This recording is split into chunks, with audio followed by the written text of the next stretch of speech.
네, 안녕하셨습니까? 김 선생의 서울 이야기를 진행하는 강사 김효입니다.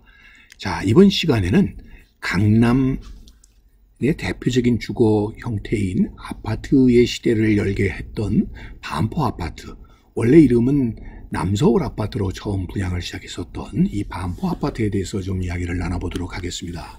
자, 이 겸재정선의 그림에 등장하고 있는 동작진, 동작나루의 모습이 되겠습니다.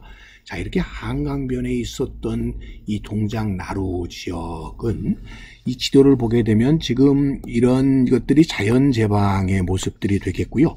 이 동작나루에 보게 되면 포촌이라고 해서 나루 마을이 있었다는 걸 알 수가 있겠고요. 그 동쪽 지역에 반포리가 있었다는 것을 이 지도에서 확인해 볼 수가 있습니다.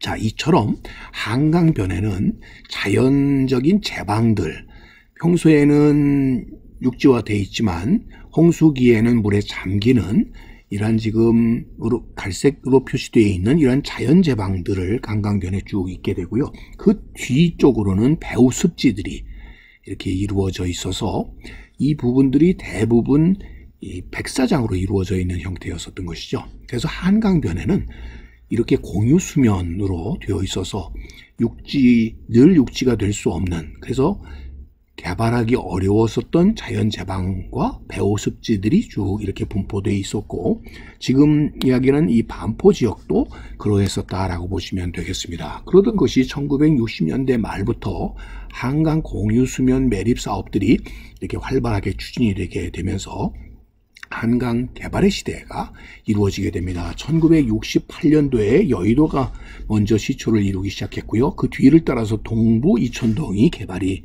되었죠. 그 뒤에 70년대로 들어서면서 바로 이 반포 지역이 개발이 되게 되어서 1970년부터 72년 사이에 바로 이 공유수면 매립 사업들이 추진이 되게 되었다라고 보시면 되겠고요. 이어서 서빙고 압구정의 뒤를 이어서 그 뒤에 잠실과 구의 지역에 이렇게 공유수면 개발이 이루어지면서 택지화가 나타나게 됩니다. 자, 1970년 강남 개발이 적극적으로 추진되기 전에 당시에 영동대교가 개통이 되었을 당시만 하더라도 이 강남 서초 지역이라고 하는 것은 결국 보시는 것과 같이 전혀 이 택지가 없는 형태의 주로 농촌 지역이었고요.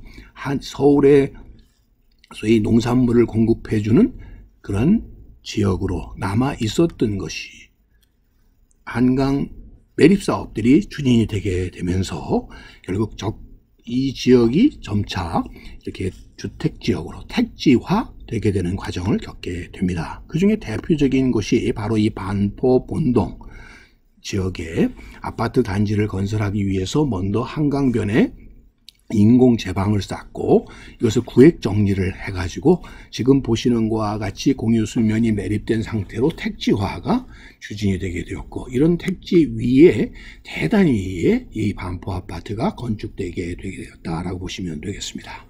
자, 이렇게 건축되게 되어서 1972년 5월의 모습이 되겠는데요.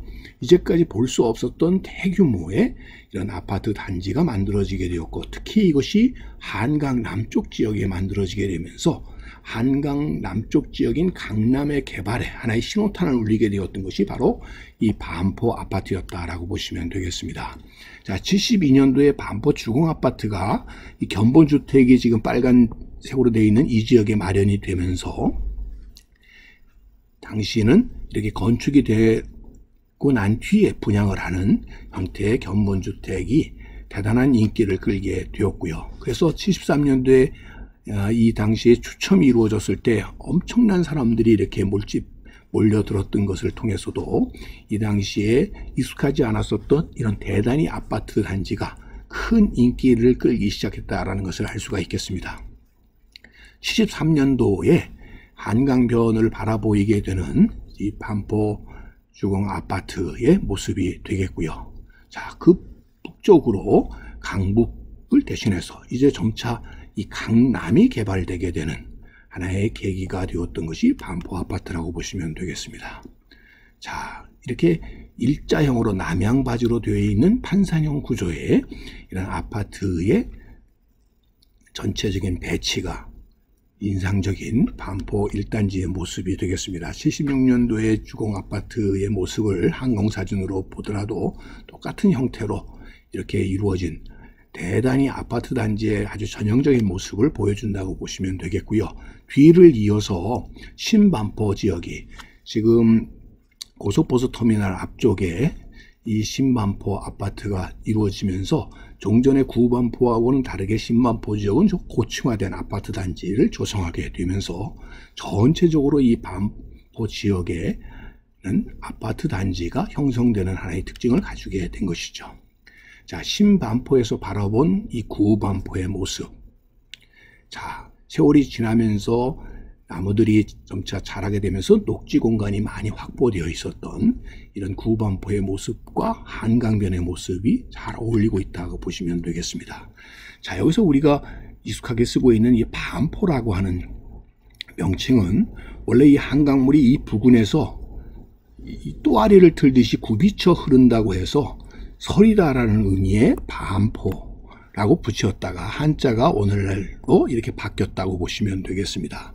이처럼 서초구 반포동 일대라고 하는 것은 늘 한강변에서 홍수 피해를 입는 상습 침수 지역일 수밖에 없었고 이것이 마을의 이름으로 유래되어 왔다 이렇게 보시면 되겠고요. 그래서 예전에는 서리깨라고 불렸던 것이 반포로 이렇게 이름이 바뀌었다라고 보시면 되겠습니다. 그러다 보니까 반포 본동이라고 하는 것은 예전에는 과천에 속해 있었죠. 그러다가 시흥군에 속해졌다가 이것이 경성부로 편입이 되게 되면서 영등포구로 그랬다가 관악구를 거쳐서 강남구를 거쳐서 결국 1989년에 오늘날과 같이 서초구 반포 본동으로 이렇게 많은 행정구역의 개편을 가져오면서 오늘에 이르렀다 이렇게 보시면 되겠습니다. 처음에 반포 아파트가 분양될 때만 하더라도 1971년 9월에 광고를 보게 되면 남서울 아파트 1차 분양 이렇게 되어 있었습니다.